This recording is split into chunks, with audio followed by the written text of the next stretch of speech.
Hi, Austin. It is time for your housing update for the week of July 13th. Let's dig in. As of Monday, there were 7,967 homes for sale in Austin, Texas. That means there are 1,355 new listings that came to the market in this week. There are 1,642 home price decreases. There are 146 home price increases. There are 229 properties that fell out of contract that are now back on the market, which is up from the previous week. There are 521 properties that went under contract, and there are more that went for pending, and there are 493 pending properties for sale. We also saw 754 homes sold, which is down from the previous week.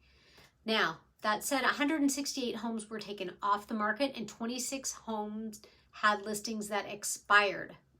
Oh my gosh, that's so many numbers. What does this mean if you're a seller?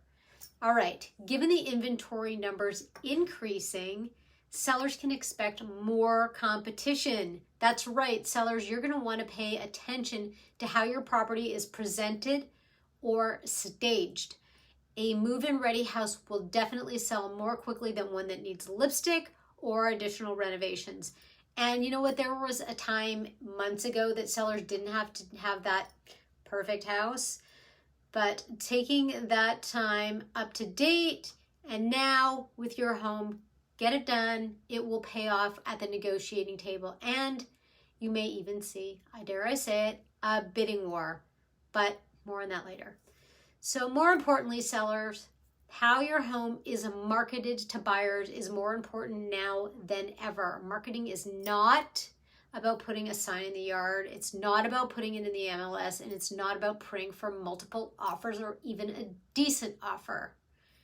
There's a lot that realtors with experienced marketing skills will bring to you as a seller. And while I won't really be talking about that marketing strategy series, just let's say that marketing plans exist for every single seller. And because no two homes are alike, no house, no block, the conditions vary, the market varies. And let's just say that my clients have been thankful over the last 12 plus years that I have 27 years of advertising and marketing behind me before getting into the real estate world. And I can tell you it puts more money in my sellers' pockets. I also happen to come with a team of marketing pros that know how to market your property for the right buyer, because marketing is about strategy and getting your homes seen by the right buyers, and sales is then about negotiating the best terms to get your home sold for you. Easy for me to say today. So Austin is seeing a price drop, and you know what?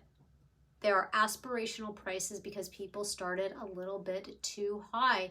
The market is shifting toward normalizing, and the seller's market still remains unsatisfied because there are so many buyers.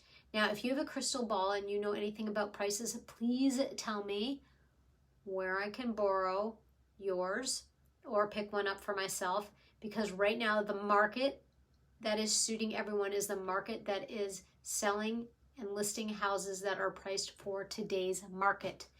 In Austin, Texas, we are seeing prices dropping in a few categories of homes. So let's talk about that. First of all, let's talk about resale homes, because I just negotiated for a buyer the other day, a 3-bed, 2-bath in South Austin.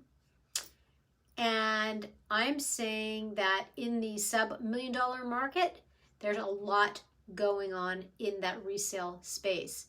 If we were looking at resale homes for investors, guess what? There are homes right now that are owned by investors who received their tax bills and realized that the investment property that they are owning no longer is affordable based on rents. And so they're looking to sell, and that part of the market is having some opportunity because there is a ceiling that owners can pay on taxes when they have a homestead, but there is not a ceiling when they are an investor. So what happened this past year is that while owners who have a homestead saw a 10% increase in their taxes, those that are investors and not a homestead are looking at their tax bills, and their properties in Austin, Texas are sky high right now. Let's talk about what this market means if you are a buyer. If you are buying a home in Austin, Texas, then you need to know that we continue to be in a hot seller's market. Do we have buyer fatigue from all the bidding wars in the past 6 to 9 to 12 months? Hell yes. However, now that people have been on vacation, or they're going on vacation, they're coming back from vacation, there are more people who are entering the buyer's market, and a lot of these people want to get in houses before school starts in August.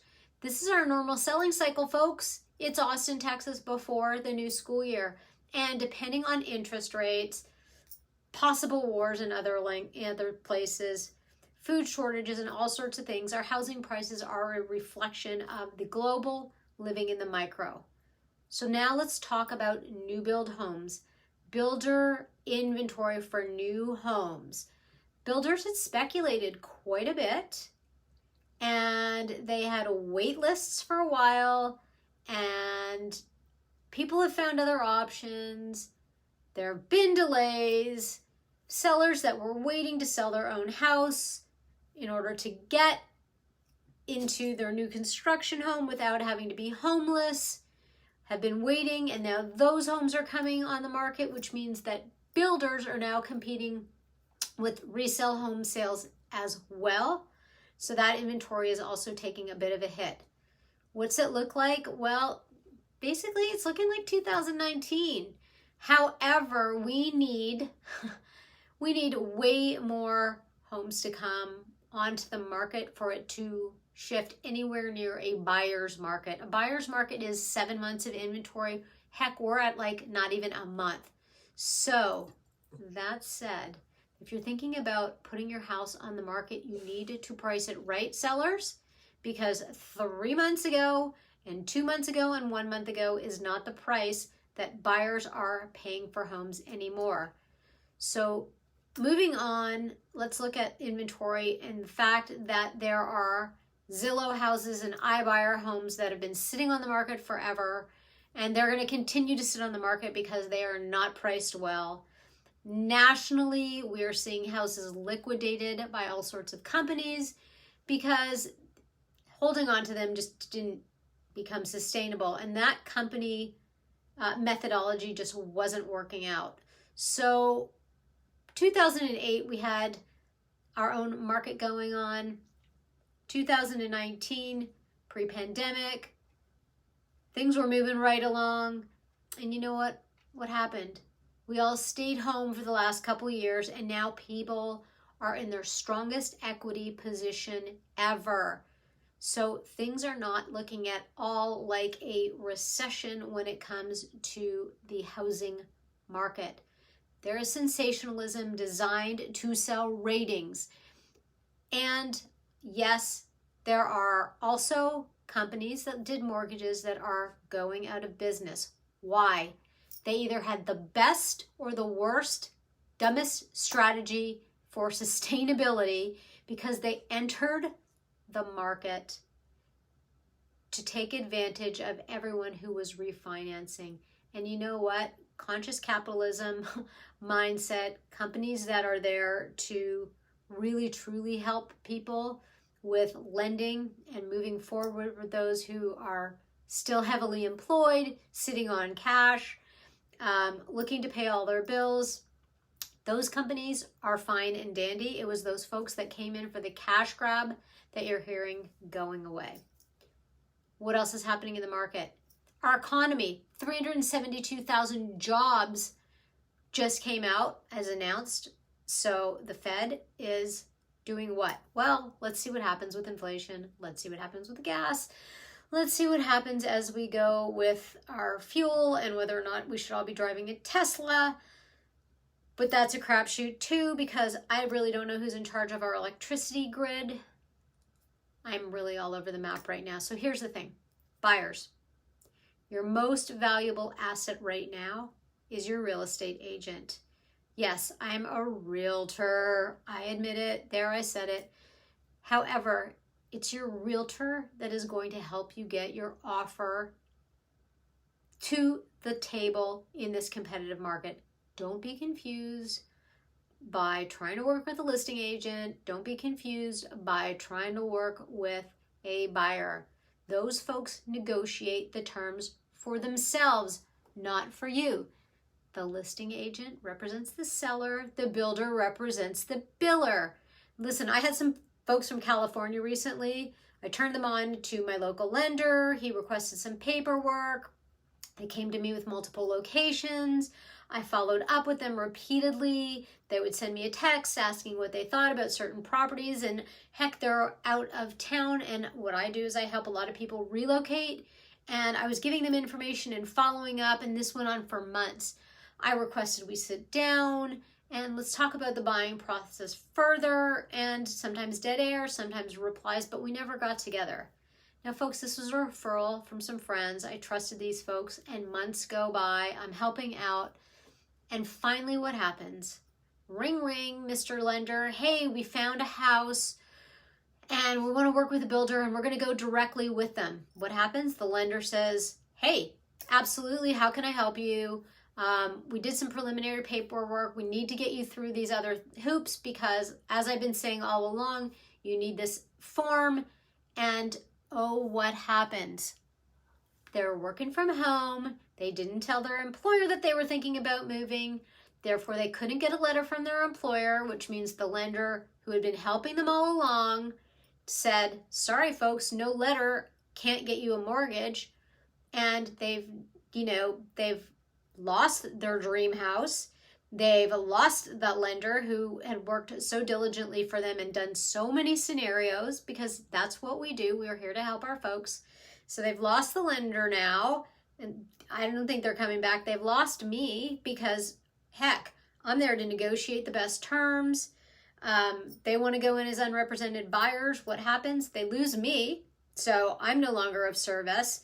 They're trying to wing it. They're not going to have the title company that I would recommend. They're not going to get the best lending terms because nobody can give them lending terms. They don't have the letter from their employer. So listen, you wouldn't go to court and be your own litigator unless you actually practice law. So if you are thinking about moving to Austin, Texas, you want a mortgage lender who works for you. You want a realtor who works for you. Rant over. Okay. We went through a lot today, really, really quickly.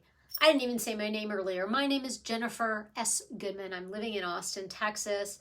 And you know what? If you have any thoughts about the real estate market in Austin, Texas, or all of the things that I talked about rather quickly today, we would love to hear from you. Love to know what you are experiencing in the marketplace. Any questions at all, please let me know. Thanks so much for tuning in. We'll catch you next time.